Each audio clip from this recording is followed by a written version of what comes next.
ಕ್ರಿಸ್ತನಲ್ಲಿ ನನ್ನ ಭರವಸೆ ನನ್ನನ್ನು ನಿರಾಶೆಗೊಳಿಸುವುದಿಲ್ಲ. ನಾನು ರೋಮಾಪುರದವರಿಗೆ 5:5 ಘೋಷಿಸುತ್ತೇನೆ. ಈ ನಿರೀಕ್ಷೆಯು ನಮ್ಮನ್ನು ಆಶಾಭಂಗಪಡಿಸುವುದಿಲ್ಲ. ನನ್ನ ಭರವಸೆ ಜೀವಂತವಾಗಿದೆ, ಅಚಲ ಮತ್ತು ದೇವರ ನಿಷ್ಠೆಯಲ್ಲಿ ಲಂಗರು ಹಾಕಿದೆ ಎಂದು ನಾನು ಘೋಷಿಸುತ್ತೇನೆ. ದೈವಿಕ ತಿರುವು, ಹಠಾತ್ ಪ್ರಗತಿ ಮತ್ತು ಪ್ರಾರ್ಥನೆಗಳಿಗೆ ಉತ್ತರಿಸಿದೆ ಎಂದು ನಾನು ನಿರೀಕ್ಷಿಸುತ್ತೇನೆ. ನಾನು ನಿರಾಶೆಗೊಳ್ಳುವುದಿಲ್ಲ, ಏಕೆಂದರೆ ಕ್ರಿಸ್ತನಲ್ಲಿ ನನ್ನ ಭರವಸೆ, ಪವಿತ್ರ ಆತ್ಮ, ಉಸಿರಾಟ ಮತ್ತು ಸ್ವರ್ಗ ಬೆಂಬಲಿತವಾಗಿದೆ. ದೇವರ ಪ್ರೀತಿ ನನಗೆ ಇಂಧನ ನೀಡುತ್ತದೆ. ದೇವರ ವಾಕ್ಯವೂ ನನ್ನನ್ನು ಕಾಪಾಡುತ್ತದೆ. ದೇವರ ಆತ್ಮವು ನನಗೆ ಅಧಿಕಾರ ನೀಡುತ್ತದೆ.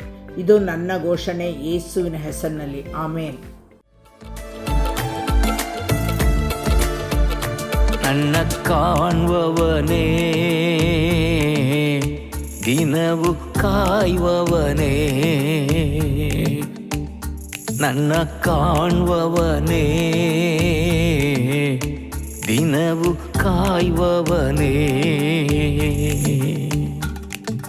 ಪರೀಕ್ಷಿಸಿ ತಿಳಿದಿರುವೆ, ಸುತ್ತಲೂ ಆವರಿಸಿರುವೆ,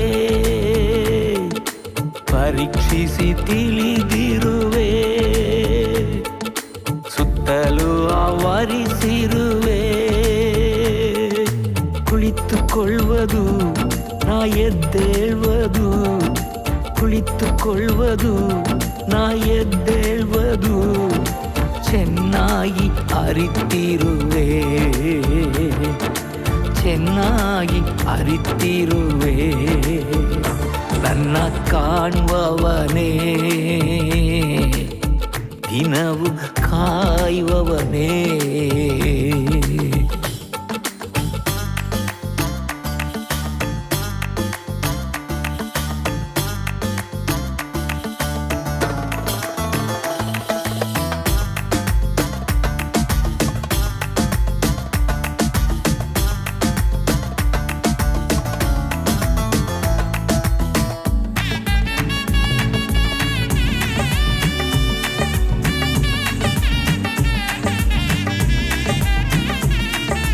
ನನ್ನಾಸೆ ಬಯಕೆಗಳೆಲ್ಲ ಸಂಪೂರ್ಣ ಅರಿತಿರುವೆ,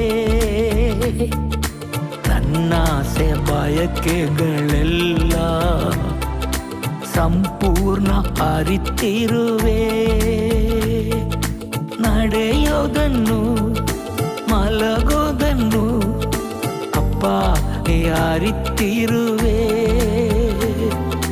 ನಡೆಯೋದನ್ನು ಮಲಗೋದನ್ನು ಅಪ್ಪ ಅರಿತಿರುವೆ. ಸ್ತೋತ್ರ ರಾಜ ಯೇಸು ರಾಜ, ಸ್ತೋತ್ರ ರಾಜ ಯೇಸು ರಾಜ.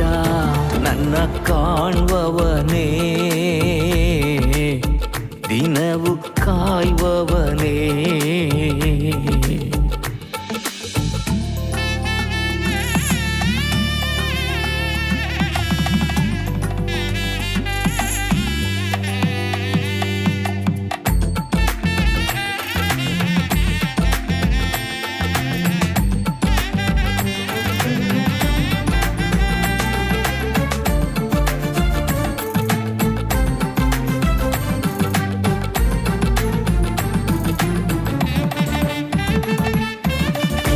ಮುಂದೆ ನನ್ನನ್ನು ವರಿಸಿ ನನ್ನ ಸುತ್ತುವರಿದಿರುವೆ,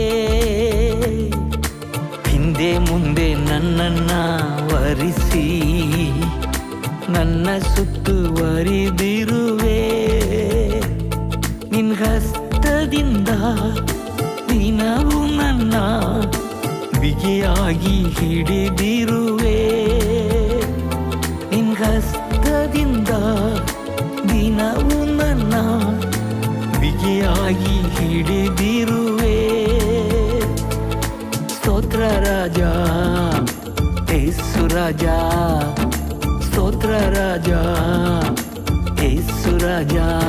ನನ್ನ ಕಾಣುವವನೇ, ದಿನವು ಕಾಯುವವನೇ.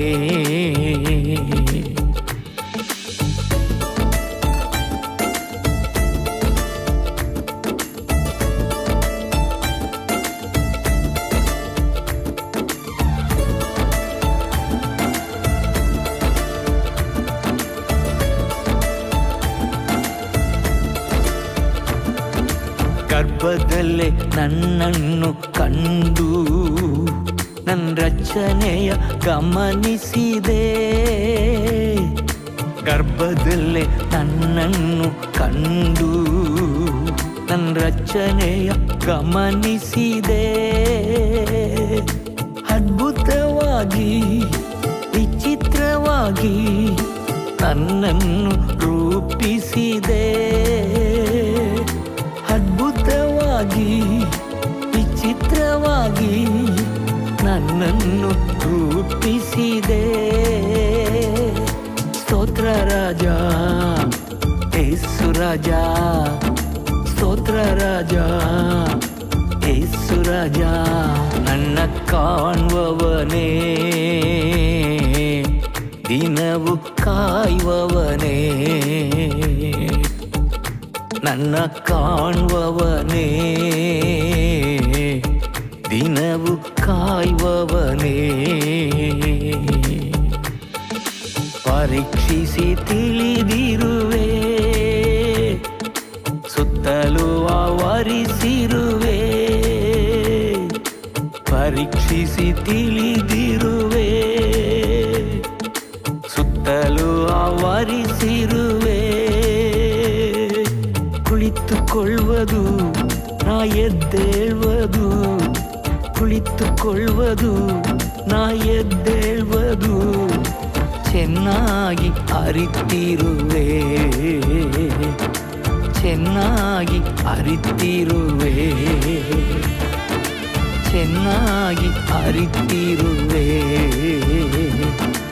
ಚೆನ್ನಾಗಿ ಅರಿತಿರುವೆ.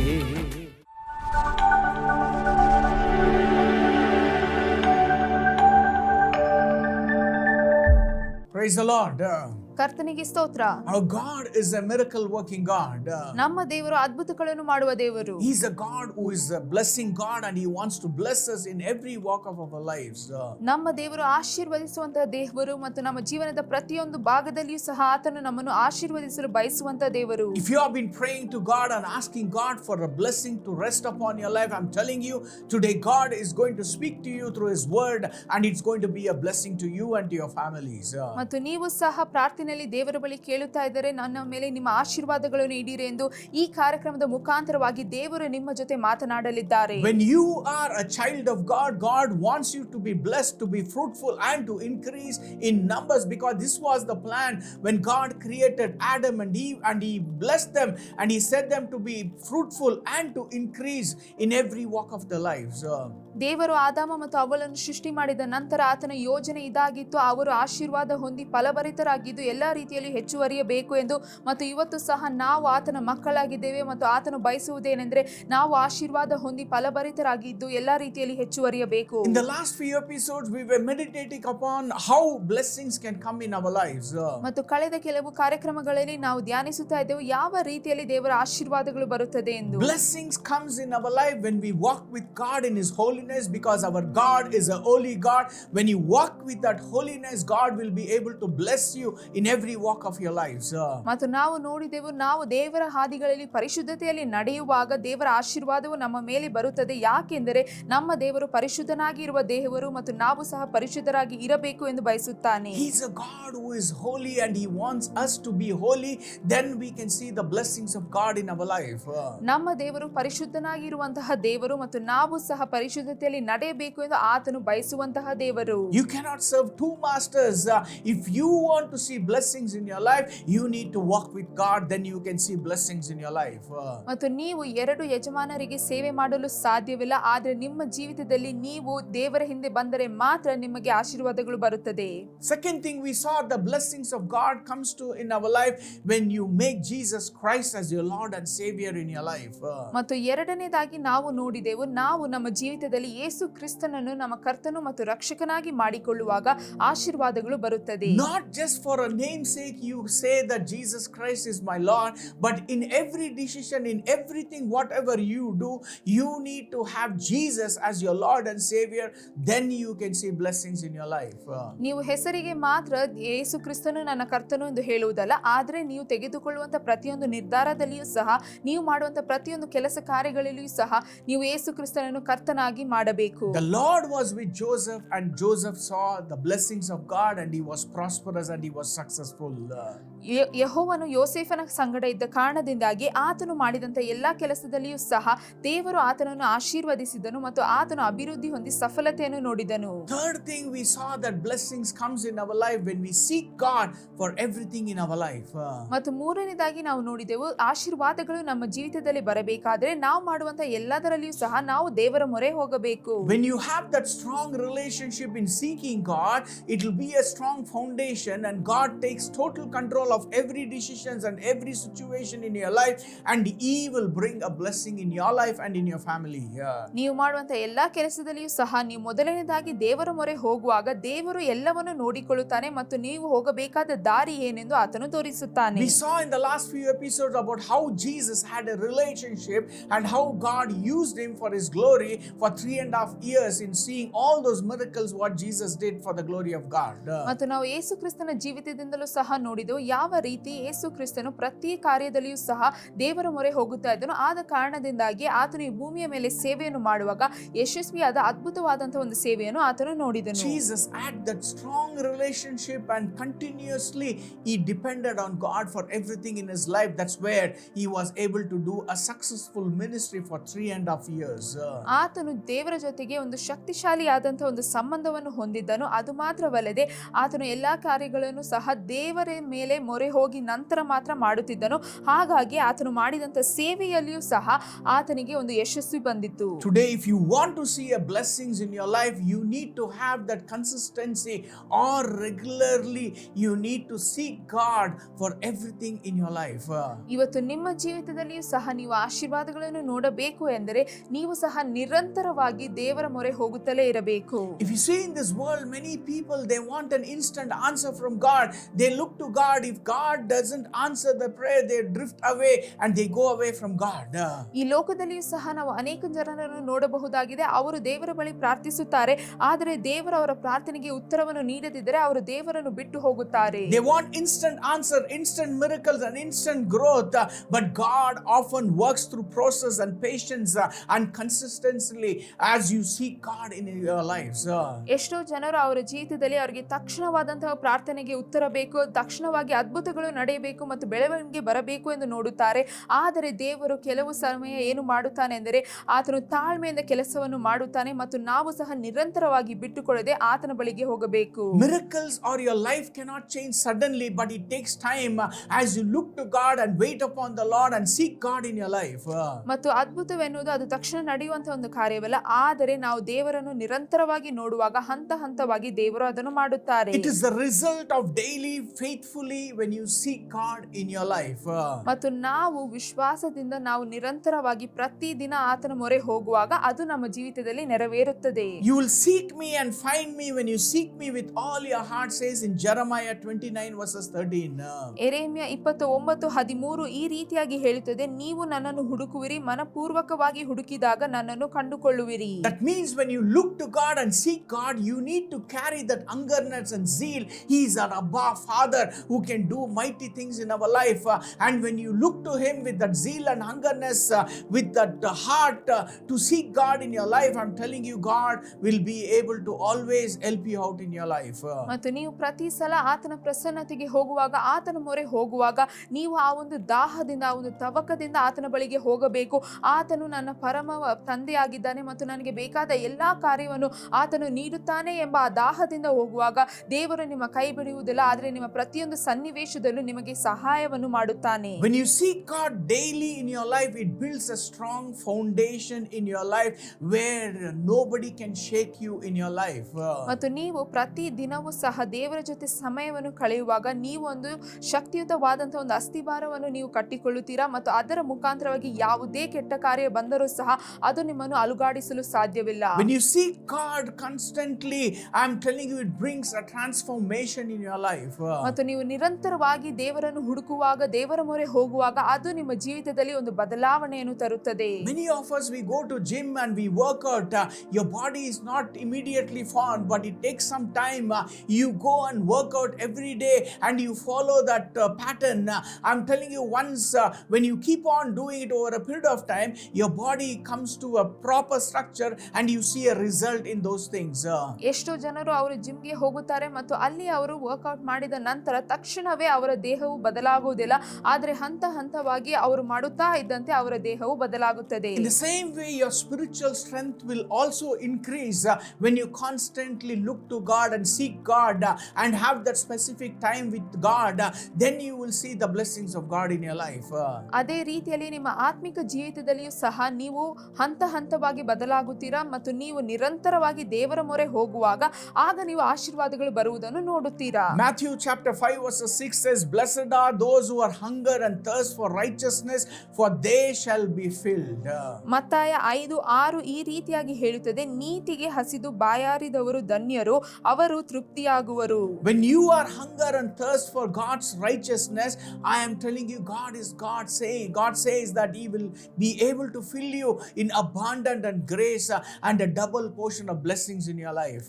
ಮತ್ತು ಇಲ್ಲಿ ಹೇಳಿದ ಪ್ರಕಾರವಾಗಿ ನೀವು ನೀತಿಗಾಗಿ ಹಸಿದಿರುವುದಾದರೆ ನಾನು ನಿಮಗೆ ಹೇಳುತ್ತಾ ಇದ್ದೇನೆ, ದೇವರು ನಿಮಗೆ ಇರುವಂತಹ ಎಲ್ಲಾ ರೀತಿಯಾದ ದಾಹವನ್ನು ಆತನು ತೀರಿಸುತ್ತಾನೆ ಮತ್ತು ಆಶೀರ್ವಾದಗಳನ್ನು ನೀಡುತ್ತಾನೆ. When you seek God in your life, it's just like a wise builder. The Bible says in Matthew chapter 7 verses 24 to 25 that the wise man builds his house on the rock, not in one day but through a steady work. That means you build a strong relationship and you have a strong foundation because consistently you seek God in your life.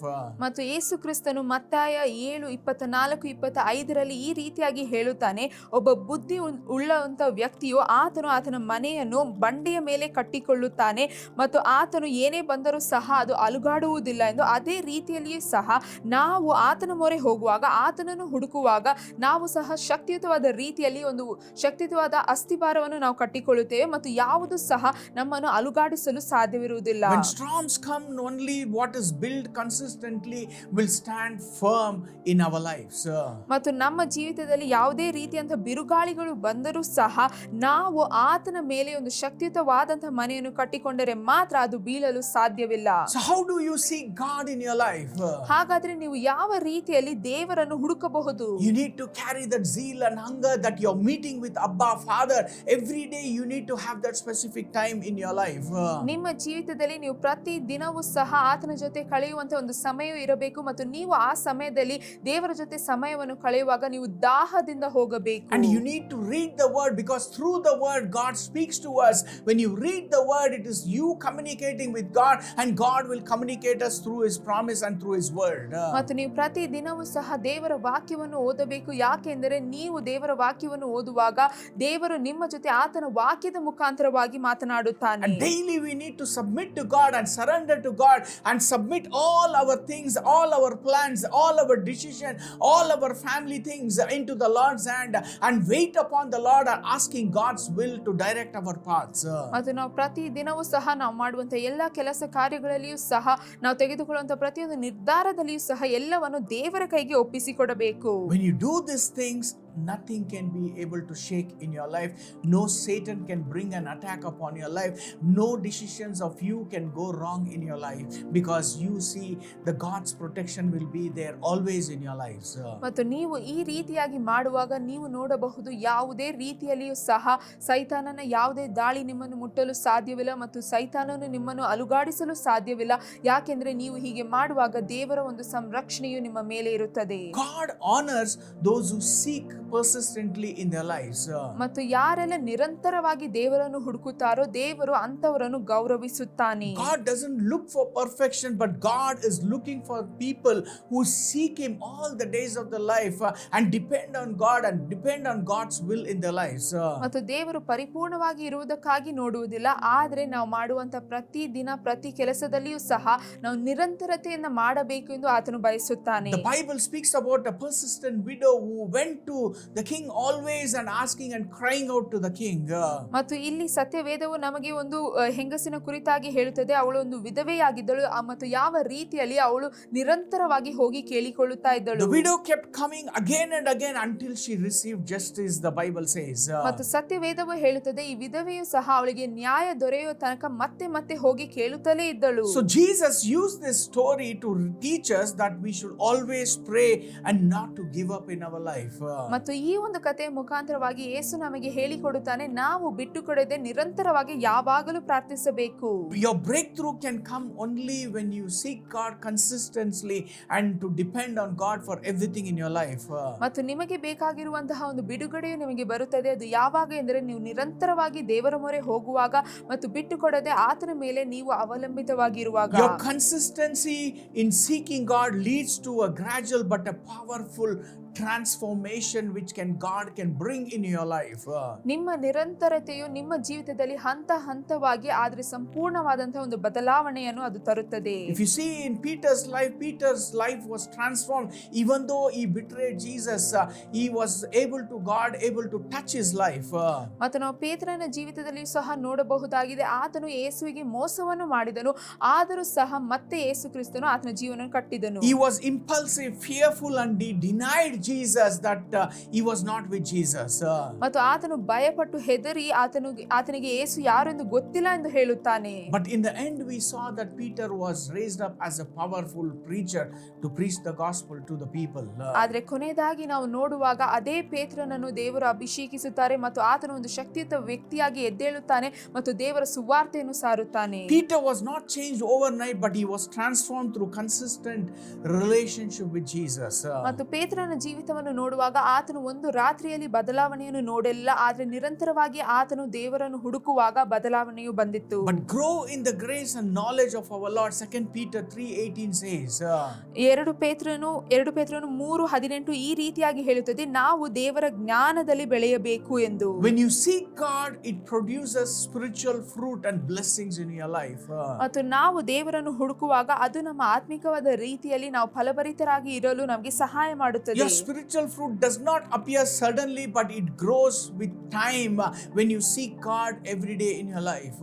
ಮತ್ತು ನಿಮ್ಮ ಆತ್ಮದ ಫಲಗಳು ಅದು ಸುಮ್ಮನೆ ಬರುವುದಿಲ್ಲ, ಆದರೆ ನೀವು ನಿರಂತರವಾಗಿ ದೇವರ ಜೊತೆ ಆ ಒಂದು ಸಂಬಂಧವನ್ನು ಇಟ್ಟುಕೊಳ್ಳುವಾಗ ಮಾತ್ರ ಅದು ಫಲಭರಿತವಾಗಿರಲು ಸಾಧ್ಯ. Today I want to tell you, have that connection with God and seek first the kingdom of God and his righteousness so that God can add everything in your life. ಮತ್ತು ಇವತ್ತು ನಾನು ನಿಮಗೆ ಹೇಳುತ್ತಾ ಇದ್ದೇನೆ, ನೀವು ಸಹ ದೇವರ ಮೇಲೆ ಅವಲಂಬಿತವಾಗಿರಿ ಮತ್ತು ಎಲ್ಲಾ ಕಾರ್ಯದಲ್ಲಿಯೂ ಮೊದಲನೇದಾಗಿ ದೇವರ ರಾಜ್ಯಕ್ಕಾಗಿ ಆತನ ನೀತಿಗಾಗಿ ತವಕ ಪಡಿರಿ. If you are going through that fear that nothing is going through in your life, I'm telling you, learn to spend time in the presence of God so that God can change every situation for you in your life. ಮತ್ತು ಇವತ್ತು ನೀವು ಸಹ ನಿಮ್ಮ ಜೀವಿತದಲ್ಲಿ ಭಯದಲ್ಲಿ ಇದ್ದರೆ ಯಾವುದು ಸಹ ಸರಿಯಾಗಿ ಹೋಗುತ್ತಾ ಇಲ್ಲ ಎಂದು ನೀವು ಮೊದಲನೇದಾಗಿ ದೇವರಿಗೆ ಸ್ಥಾನವನ್ನು ನೀಡಿರಿ ಮತ್ತು ದೇವರ ಮೊರೆ ಹೋಗಿರಿ, ಆಗ ಎಲ್ಲವೂ ಬದಲಾಗುತ್ತದೆ. The decisions what you are not able to take when you have a strong relationship with God, I'm telling you, God will direct your paths. You will never see failures in your life. ಮತ್ತು ನಿಮ್ಮ ಜೀವಿತದಲ್ಲಿ ನೀವು ಯಾವುದಾದರೂ ನಿರ್ಧಾರಗಳನ್ನು ತೆಗೆದುಕೊಳ್ಳಲು ಸಾಧ್ಯವಿಲ್ಲ ಎಂದರೆ ಮೊದಲನೇದಾಗಿ ದೇವರ ಬಳಿ ಹೋಗಿರಿ. ಅದಾದ ನಂತರ ದೇವರು ನೀವು ಯಾವ ನಿರ್ಧಾರವನ್ನು ತೆಗೆದುಕೊಳ್ಳಬೇಕು, ಯಾವ ದಾರಿಯಲ್ಲಿ ಹೋಗಬೇಕು ಎಂದು ನಿಮ್ಮನ್ನು ನಡೆಸುತ್ತಾನೆ. Depend on God so that God will align everything for you in your lives. ನೀವು ದೇವರ ಮೇಲೆ ಅವಲಂಬಿತವಾಗಿರಿ, ಯಾಕೆಂದರೆ ದೇವರು ನಿಮ್ಮ ಎಲ್ಲಾ ಕಾರ್ಯಗಳನ್ನು ಆತನ ಯೋಜನೆ ಪ್ರಕಾರವಾಗಿ ನಡೆಸುತ್ತಾನೆ. Today why nothing is going well in your life? Because you have not depended on God. You have not sought the Lord in your life. ಯಾಕೆ ನಿಮ್ಮ ಜೀವಿತದಲ್ಲಿ ಎಲ್ಲವೂ ಸರಿಯಾದ ರೀತಿಯಲ್ಲಿ ನಡೆಯುತ್ತಾ ಇಲ್ಲ ಅಂದ್ರೆ ನೀವು ಇನ್ನೂ ಸಹ ದೇವರ ಮೊರೆ ಹೋಗಿಲ್ಲ ಮತ್ತು ದೇವರನ್ನು ಹುಡುಕುತ್ತಾ ಇಲ್ಲ. Seek first the kingdom of God and his righteousness so that God can add everything for you in your life. ದೇವರ ರಾಜ್ಯಕ್ಕಾಗಿಯೂ ನೀತಿಗಾಗಿಯೂ ಮೊದಲು ತವಕ ಪಡಿರಿ, ಆಗ ಎಲ್ಲಾ ಕಾರ್ಯಗಳನ್ನು ದೇವರು ನಿಮಗಾಗಿ ನೀಡುತ್ತಾನೆ. Check your life. ನಿಮ್ಮ ಜೀವನವನ್ನು ಪರೀಕ್ಷಿಸಿಕೊಳ್ಳಿರಿ. Wherever you have hastily done things in your life which was not right in the sight, set right those things and come before God and submit yourself into God so that God will be able to bless your life and your families. ಯಾವ ಕಾರ್ಯಗಳನ್ನು ನೀವು ಬೇಗನೆ ನಿರ್ಧಾರ ತೆಗೆದುಕೊಂಡಿದ್ದೀರೋ ಮತ್ತು ದೇವರ ದೃಷ್ಟಿಯ ಪ್ರಕಾರವಾಗಿ ನೀವು ನಡೆದುಕೊಂಡಿಲ್ಲವೋ ಅದೆಲ್ಲವನ್ನು ಮತ್ತೆ ಸರಿಪಡಿಸಿಕೊಳ್ಳಿರಿ ಮತ್ತು ದೇವರ ಪ್ರಸನ್ನತೆಗೆ ಬನ್ನಿರಿ. The moment you lift up your hands and say, God, I cannot do this in your life, in my life, and God will be able to do everything for you because you are dependent on God and you are seeking God in your life. ಮತ್ತು ನೀವು ಕೈಗಳನ್ನು ಎತ್ತಿಕೊಂಡು ದೇವರನ್ನು ನೋಡಿ ಹೇಳುವಾಗ, ದೇವರೇ ಇನ್ನು ಮುಂದೆ ಇದನ್ನು ಮಾಡಲು ನನಗೆ ಸಾಧ್ಯ ಇಲ್ಲ ಎಂದು ಹೇಳುವಾಗ, ದೇವರು ನಿಮಗಾಗಿ ಎಲ್ಲವನ್ನು ಮಾಡುತ್ತಾರೆ. ಯಾಕೆಂದರೆ ನೀವು ದೇವರನ್ನು ಹುಡುಕುತ್ತಾ ಇದ್ದೀರಾ, ಆತನ ಮೇಲೆ ನೀವು ಅವಲಂಬಿತವಾಗಿದ್ದೀರಾ. Have that zeal and hungerness and have faith in God that God will do everything for you in your life as long as you are seeking God in your life. ಮತ್ತು ನೀವು ದೇವರನ್ನು ಹುಡುಕುವಾಗ ಆ ಒಂದು ದಾಹವನ್ನು ಹೊಂದಿಕೊಳ್ಳಿರಿ ಮತ್ತು ಯಾವಾಗಲೂ ವಿಶ್ವಾಸದಿಂದ ಎದುರು ನೋಡುತ್ತಾ ಇರಿ, ದೇವರು ನಿಮಗಾಗಿ ಕಾರ್ಯಗಳನ್ನು ಮಾಡುತ್ತಾರೆ ಎಂದು. Today, what is that situation you are going through in your life? ಇವತ್ತು ನಿಮ್ಮ ಜೀವಿತದಲ್ಲಿ ಯಾವ ರೀತಿಯಾದಂತಹ ಒಂದು ಸನ್ನಿವೇಶದ ಮಧ್ಯದಲ್ಲಿ ನೀವು ಇದ್ದೀರಾ? He is a God who can change every circumstances and change and bring a change in your life, in your family, in your job or in your business, in your life. ನಮ್ಮ ದೇವರು ನಿಮ್ಮ ಜೀವನದಲ್ಲಿ ಯಾವುದೇ ರೀತಿಯಾದ ಸನ್ನಿವೇಶ ಪರಿಸ್ಥಿತಿಗಳು ಇದ್ದರೂ ಸಹ ಎಲ್ಲವನ್ನು ಬದಲಾಯಿಸಿ ನಿಮಗೆ ಬೇಕಾದಂತಹ ಆಶೀರ್ವಾದವನ್ನು ನಿಮಗಾಗಿ ತರುವಂತಹ ದೇವರಾಗಿದ್ದಾನೆ. Cry out in His presence and say, God, I am unable to do things in my life. ಆತನ ಪ್ರಸನ್ನತೆಯಲ್ಲಿ ಹೋಗಿ ನೀವು ಕೂಗಿಕೊಳ್ಳಿರಿ, ದೇವರೇ ಇದು ನನ್ನಿಂದ ಮಾಡಲು ಸಾಧ್ಯವಿಲ್ಲ ಎಂದು. God will do everything for you in your life. ಮತ್ತು ದೇವರು ನಿಮಗಾಗಿ ಎಲ್ಲವನ್ನು ಮಾಡುತ್ತಾರೆ. He is the Lord who can do everything for you in your situation, even though it might be huge problems what you might be going through. But look to God, He will change because you are seeking God and you are trusting God and you are depending God in your life. ಮತ್ತು ನಿಮ್ಮ ಜೀವಿತದಲ್ಲಿ ಆ ಸಮಸ್ಯೆಗಳು ಎಷ್ಟೇ ದೊಡ್ಡದಾಗಿದ್ದರೂ ಸಹ ಪ್ರತಿ ಸಲವೂ ನೀವು ದೇವರ ಮೊರೆ ಹೋಗಿರಿ ಮತ್ತು ದೇವರನ್ನು ಹುಡುಕಿರಿ, ಆಗ ದೇವರು ಎಲ್ಲವನ್ನು ಬದಲಾಯಿಸುತ್ತಾರೆ. Every small daily steps which you connect with God will lead you to big and spiritual results which God is going to bring it in your life. ನೀವು ಪ್ರತಿ ದಿನವೂ ಸಹ ಸಣ್ಣ ಸಣ್ಣ ಹೆಜ್ಜೆಗಳನ್ನು ಇಡುವುದರಿಂದ ಆತ್ಮಿಕವಾದ ರೀತಿಯಲ್ಲಿ ದೊಡ್ಡ ದೊಡ್ಡ ಬಹುಮಾನಗಳನ್ನು ನೋಡುತ್ತೀರಾ. Many people quit to seek God because they don't see immediate answers for their prayers. They don't see results in their life. That's why they don't want to go to God. That's why they don't want to spend that connection with God. ಎಷ್ಟೋ ಜನರು ಅವರ ಪ್ರಾರ್ಥನೆಗೆ ತಕ್ಷಣವಾದಂತಹ ಒಂದು ಉತ್ತರ ಬರುವುದಿಲ್ಲ, ಆದ ಕಾರಣದಿಂದಾಗಿ ಅವರು ದೇವರನ್ನು ಹುಡುಕುವುದು ಮತ್ತು ದೇವರನ್ನು ನೋಡಿ ಪ್ರಾರ್ಥಿಸುವುದನ್ನು ಬಿಟ್ಟು ಬಿಡುತ್ತಾರೆ. Jesus is our perfect example of consistency because Jesus went to God for every day in his life, for every direction, for every plan, whatever God had in his life.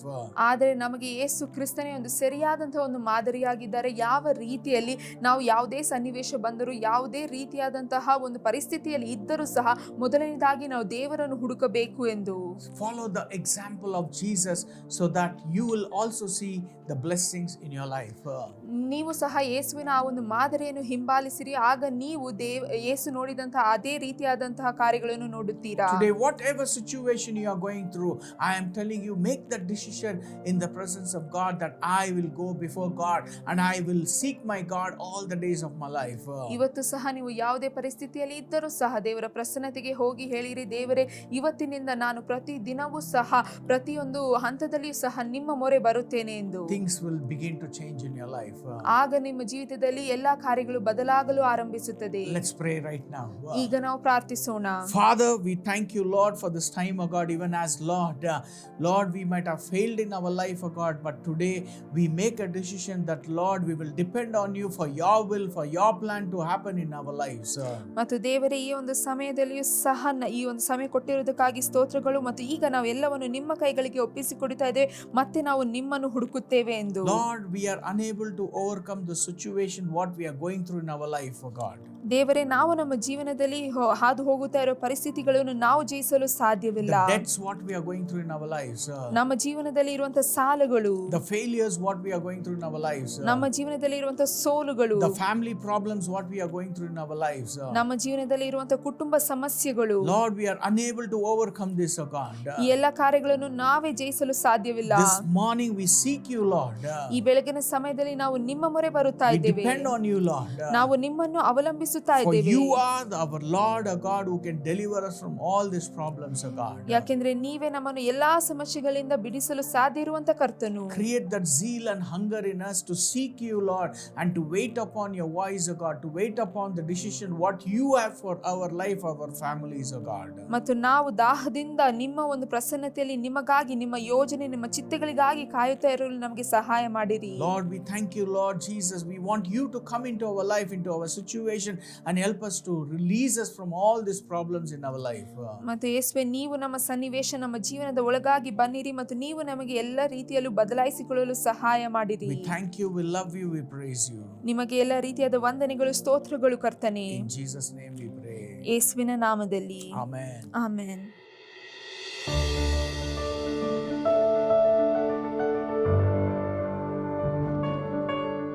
Praise the Lord.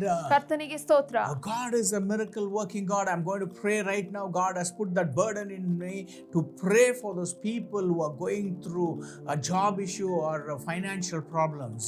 ಮತ್ತು ಈ ಒಂದು ಸಮಯದಲ್ಲಿ ನಮ್ಮ ದೇವರು ಅದ್ಭುತಗಳನ್ನು ಮಾಡುವಂತಹ ದೇವರು ಮತ್ತು ನನ್ನ ಹೃದಯದಲ್ಲಿ ದೇವರೊಂದು ಭಾರವನ್ನು ನೀಡಿದ್ದಾರೆ.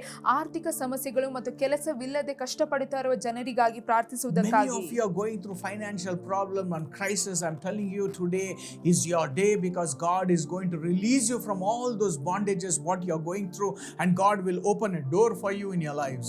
ಎಷ್ಟೋ ಜನರು ಸಹ ನೀವು ಆರ್ಥಿಕವಾದ ರೀತಿಯಲ್ಲಿ ಸಮಸ್ಯೆಗಳನ್ನು ಅನುಭವಿಸುತ್ತಾ ಇದ್ದೀರಾ, ಕೊರತೆಗಳಲ್ಲಿ ಇದ್ದೀರಾ. ಆದ್ರೆ ಈಗ ನಾನು ವಿಶ್ವಾಸಿಸುತ್ತಾ ಇದ್ದೇನೆ, ದೇವರು ಅದು ಯಾವುದೇ ರೀತಿಯಾದಂತಹ ಬಂಧನವಾಗಿದ್ದರೂ ಎಲ್ಲದರಿಂದ ದೇವರು ನಿಮ್ಮನ್ನು ಬಿಡಿಸುತ್ತಾರೆ. Revelation 3:8 said the door what God opens, because God says He has kept an open door for you, and the door what He opens no man can shut it in your life. ಪ್ರಕಟಣೆ 3:8 ದೇವರು ಹೇಳುತ್ತಾ ಇದ್ದಾರೆ, ದೇವರು ನಿಮಗಾಗಿ ಹೊಸ ಬಾಗಿಲುಗಳನ್ನು ತೆರೆಯುತ್ತಾರೆ ಮತ್ತು ಆದರೂ ನಿಮಗಾಗಿ ತೆರೆಯುವಂತ ಬಾಗಿಲನ್ನು ಯಾವ ಮನುಷ್ಯರು ಸಹ ಮುಚ್ಚಲು ಸಾಧ್ಯವಿಲ್ಲ. Father, in the name of Jesus, I pray for those financial problem what my brothers and sisters who are going through in their lives, in their families. I take authority in the name of Jesus. I pray that let there be an open door of opportunities for them to be restored and to come out of this financial problem in Jesus' name. ತಂದೆ ಯೇಸುವಿನ ನಾಮದಲ್ಲಿ ಈ ಒಂದು ಸಮಯದಲ್ಲಿ ಯಾರೆಲ್ಲ ಆರ್ಥಿಕ ಸಮಸ್ಯೆಗಳ ಮಧ್ಯದಲ್ಲಿ ಹಾದು ಹೋಗುತ್ತಾ ಇದ್ದಾರೋ ಅವರೆಲ್ಲರಿಗಾಗಿಯೂ ಸಹ ನಾನು ಪ್ರಾರ್ಥಿಸುತ್ತಾ ಇದ್ದೇನೆ ಮತ್ತು ಅವರಿಗೆ ಇರುವಂತಹ ಎಲ್ಲ ರೀತಿಯಾದ ಬಂಧನಗಳನ್ನು ನಾನು ಅಧಿಕಾರದಿಂದ ತೆಗೆದುಕೊಳ್ಳುತ್ತಾ ಇದ್ದೇನೆ ಯೇಸುವಿನ ನಾಮದಲ್ಲಿ. Let there be favor of God and favor of man to be released, and I believe, oh God, the door what you open no man can shut it in their lives.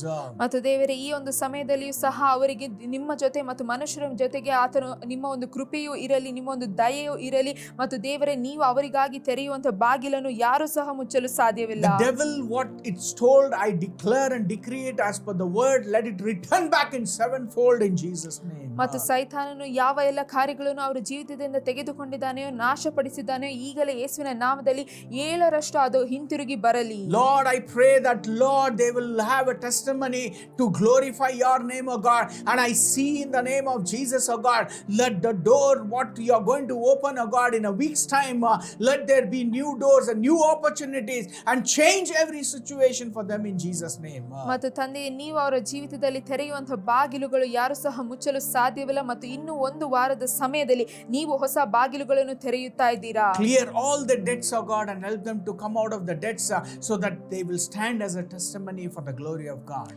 ದೇವರೇ, ನೀವು ಅವರಿಗೆ ಇರುವಂತಹ ಎಲ್ಲ ಸಾಲಗಳನ್ನು ತೀರಿಸಿಕೊಡಲು ಸಹಾಯವನ್ನು ಮಾಡಿರಿ ಮತ್ತು ಅವರು ಎಲ್ಲ ಸಾಲ ಸಮಸ್ಯೆಯಿಂದ ಹೊರಗಡೆ ಬರಲು ಸಹಾಯ ಮಾಡಿರಿ. Jesus Christ is the Lord and Savior of our lives. ಯೇಸು ಕ್ರಿಸ್ತನೇ ನಮ್ಮ ಜೀವಿತದ ರಕ್ಷಕನು, ಕರ್ತನೂ ಆಗಿದ್ದಾನೆ. In Jesus' name. ಯೇಸುವಿನ ನಾಮದಲ್ಲಿ Amen. Amen. Today, if you have prayed with me and believed, I'm telling you, get ready.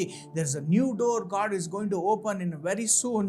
God will release you out of from all your financial problem. I'm telling you, many people are going to see the glory of God, because God is a God who can miracles, and He will do it for you in your lives. ಮತ್ತು ಇವತ್ತು ನೀವು ಸಹ ನನ್ನ ಜೊತೆ ಈ ಪ್ರಾರ್ಥನೆಯನ್ನು ಮಾಡಿದ್ದೀರಾ ಎಂದ್ರೆ ನೀವು ಸಹ ಎದುರು ನೋಡುತ್ತಾ ಇರಿ, ಯಾಕೆಂದ್ರೆ ದೇವರು ನಿಮಗೆ ಸಹಾಯವನ್ನು ಮಾಡಲಿದ್ದಾರೆ, ಅದ್ಭುತಗಳನ್ನು ಮಾಡಲಿದ್ದಾರೆ. In Jesus' name. ಯೇಸುವಿನ ನಾಮದಲ್ಲಿ Amen. ಆಮೆನ್.